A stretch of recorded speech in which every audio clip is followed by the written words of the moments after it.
अस्सलाम वालेकुम। कैसे हैं आप सभी। चैनल को सब्सक्राइब कीजिए, लाइक कीजिए, शेयर कीजिए। हम आते हैं अपने आज के लेक्चर की तरफ। आज हमें करना है क्वेश्चन नंबर 13।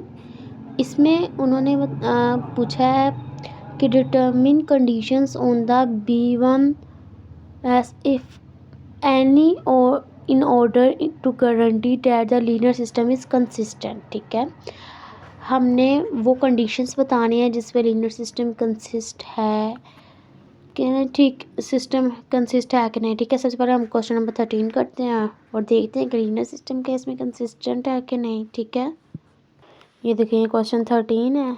ठीक है, इसको हमने ऑगमेंटेड मैट्रिक्स में लिखा।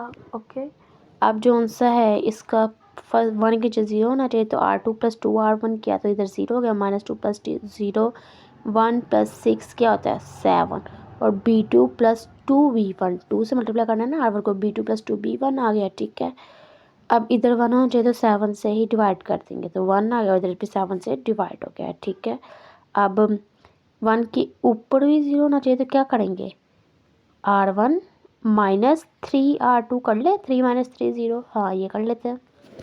ये देखें यहाँ भी 0 हो गया और इधर भी वैसे ही कर दिया, R1 - 3R2 हो गया। ठीक है, अब ये देखें हम लोगों ने जो सा है 7B1 + 6B1 क्या था 13B1 - 3B2 वैसे का वैसे। ठीक है, अब ये यूनिक सोल्यूशन आपको कैसे पता चला ये यूनिक है, क्योंकि देखें x सीधा सीधा इक्वल है, y भी x2 भी सीधा सीधा इक्वल है।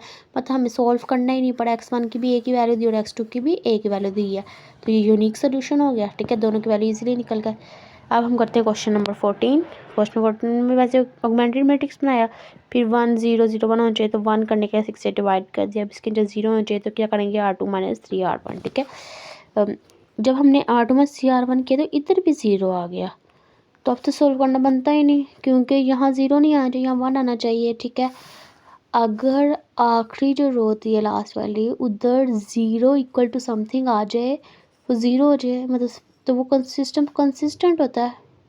ठीक है, मतलब B2 - B1/2 किसके इक्वल है 0 के इक्वल है। ये देखिए लिखा B2 फिर वो जाकर B1/B2 हो जाएगा, यहाँ इसको 2B2 कर लें। ठीक है, तो ये सिस्टम तो कंसिस्टेंट है, इसमें x1 x2 की कोई वैल्यू नहीं आई। ठीक है, अब क्वेश्चन नंबर 15 करते हैं।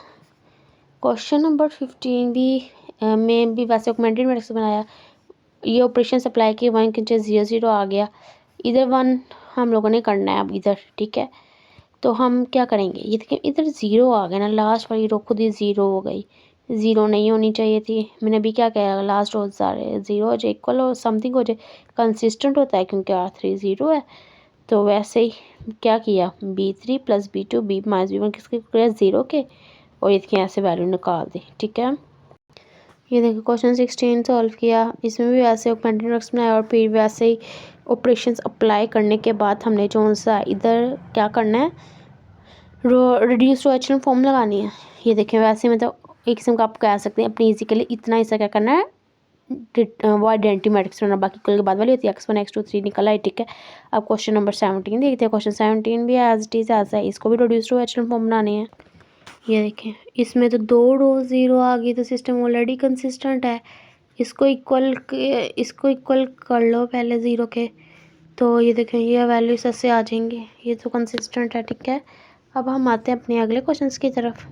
अब हमने करना है क्वेश्चन नंबर 18। देखिए इन्होंने ए और एक्स मैट्रिक्स है, उसके बाद उन्होंने कहा है AX को इक्वेशन को हमने यूज़ करते हुए क्या हम इसको ऐसे लिख सकते हैं -IX, अगर लिख सकते हैं तो बता शो करें कि किस तरह लिख सकते हैं। ठीक है, वो बताना है, और फिर इसके रिज़ल्ट को यूज़ करते हुए x = x करना है, किसके लिए x के लिए फाइंड करना है। करते हैं, ये देखें AX ये था ना AX = x, ये था ना, x इधर आके क्या हो गया -x। किसी भी मैट्रिक्स को आप आइडेंटिटी से मल्टीप्लाई करो, वो मैट्रिक्स ही आंसर होता है, तो हमने आई से कर दिया मल्टीप्लाई, फिर बाद में x कॉमन निकाल दिया, दोनों में था कॉमन, A - I बचा, तो ये देखिए शो हो गया। अब आपने जो से है इसको थोड़ा सा इसको सॉल्व भी करना है। ठीक है, और A और x मैट्रिक्स उन्होंने दिए हुए हैं। ओके, अब देखो A हमने क्या पहले फाइंड करना है, A - I करेंगे। ठीक है, A और -I किया, I क्या होता है आइडेंटिटी मैट्रिक्स, इन दोनों को 2 minus 1 1 1 minus 0 1 2 minus 0 2 2 minus 0 2 2 minus 1 1 minus 2 minus 0 minus 2 3 minus 0 3 1 minus 0 1 1 minus 1 0 ये आ गया। ठीक है, अब हमने बताना है a minus I multiply by x equal to 0 is formed in this way, मतलब इस वे में फॉर्म किया। ठीक है, ये हमने a माइनस आई निकाला। अब हमने x से अगर करें, ठीक है, तो इधर जो सा है हम लोगों ने 0 0 0 कर दिया। ओके, कर देना था आपने। ठीक है, इधर ये a माइनस आई की वैल्यू लिखी, बाद में ऐसे ऑगमेंटेड मैट्रिक्स बना के इसको सॉल्व करो। इधर आइडेंटिटी बनाना है तो बनाते हैं। ये देखें, सोल्व करते इधर आइडेंटिटी बन गया। x1 किसके बराबर है 0 के, x2 0 x3 0, मतलब लास्ट वाली हमेशा इक्वल के बाद वाली होती है और ये हमारी वैल्यू आ गई। बी पार्ट में उन्होंने कहा ए एक्स इक्वल टू 4x। ठीक है, मतलब उधर चल जाएगा तो माइनस 4x हो जाएगा। 4 के साथ आई कर लो तो ये माइनस 4i हो जाएगा x। ठीक है ना, अब a माइनस 4i मैंने आइडेंटिटी को मैट्रिक्स को 4 से मल्टीप्लाई कर दिया तो इधर 4 4 हो गया। ठीक है, अब इसको माइनस किया तो ये आंसर आ गया हमारा। ठीक है, अब इसको इस तरह भी लिख सकते हैं 1 माइनस 4i, इसको हमने इस तरह सॉल्व करना। ठीक है, इस तरह सॉल्व किया तो हमारे पास x1 minus x3 equal to 0 x2 equal to 0 दो वैल्यूज़ आ गई। x1 माइनस 3 उधर जाके प्लस 3 हो जाएगा, x1 इक्वल टू 3।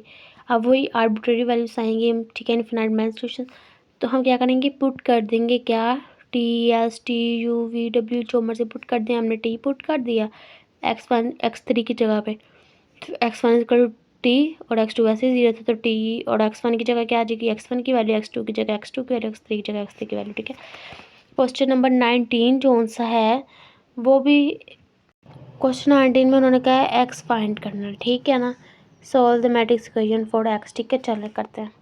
और 20 में भी ऐसे ही करना है, एक्स फाइंड करना है। एक्स इसको हमें ए पुट कर लेते हैं, उसको बी, बाकी वैसे ऐसे ही एक्स निकलेगा। इन्वर्स फाइंड करना है, कैसे करेंगे इन्वर्स फाइंड, वैसे ही एक साइड पे आइडेंटिटी रख के इधर ये आंसर आ गया इन्वर्स का। ठीक है ना, मैंने ये लिखा नहीं, आप इधर करके लिख सकते हैं कि ये है। ठीक है, ए इन्वर्स की जगह पे उसकी वैल्यू, बी की जगह पे ये साइड जिसको मैंने लट किया था बी की वैल्यू, फिर इधर का रो इधर का कॉलम। ठीक है, ऐसे करके ना आपने मल्टीप्लाई कर देना। ओके, जो मल्टीप्लाई कर देंगे तो आपका ये आंसर है और यही आंसर है। ठीक है, क्वेश्चन 20 में भी एक्स ही फाइंड करना है। हमने ऐसे ही आइडेंटिटी मैट्रिक्स से किया और जो आंसर फिर बाद में इन दोनों को मल्टीप्लाई कर दिया और फिर जो आंसर आया और फिर ये आंसर आ, और फिर जो आंसर है आप लोगों का ये आंसर आ गया। ठीक है, हमने एक्सरसाइज जो सी है 1.6 बस इतनी ही करनी थी। ठीक है, चलें, कोई भी क्वेश्चन हो आप कमेंट सेक्शन में पूछ सकते हैं।